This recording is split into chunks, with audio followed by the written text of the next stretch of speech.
Donald Trump just moved $500 million from a Venezuelan oil sale into a bank account in Qatar. The Trump haters are losing their minds, claiming he stole the money for personal gain. As usual, the headlines are outright lies. Here's what actually happened and why it matters.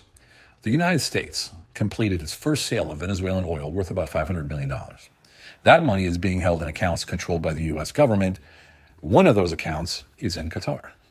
Trump also signed a government order protecting that oil money from courts and creditors, so all debt holders can't just seize it. Now, here's the context.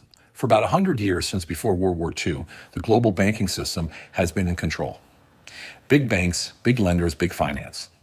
They made the rules. They created the debt, and they collected the interest. Nations got loans, but it was never a fair deal. And here's how it worked. Banks created money out of nothing, or used trillions in narco money, which Trump cut off by going into Venezuela, by the way, and then they loaned it out, then demanded real assets when the loans were called in. Oil, land, and infrastructure.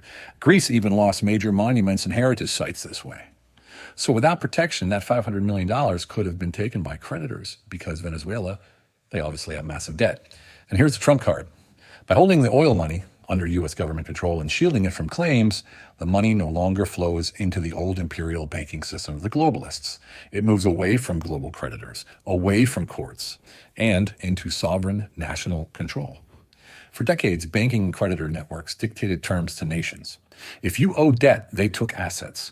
Some writers call them economic hitmen who push debt and contracts for powerful interests, not national sovereignty. There's a book about it.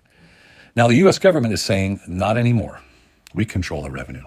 We protect it. We decide where it goes.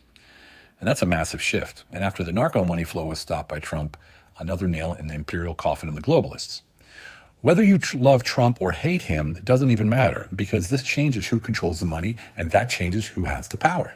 And yes, this is good for America and Venezuela. Trump shifted control from the old global power brokers back to the sovereign nations. Anyone saying that's a bad thing is either beholden, paid off, or they're flat out lying. That's why this matters. And here's the bottom line for Americans. If we want real national sovereignty, if we want America for the people, by the people, then we must control the money. Now imagine this at a local level. Imagine citizen servant leaders, certified through Take America Back, walking into city halls and school boards and saying, no, that money stays here for our community. That's how real change happens, from the bottom up. And that's why supporting Take America Back matters now more than ever. And that's why local leadership matters. And that's how we break a system that's had us in financial chokehold for over 100 years. If you want to be part of building the infrastructure to make this a reality, go to jointab.us and learn how to become a certified citizen servant leader. This is happening right now, and it's just the beginning. Let's get it on.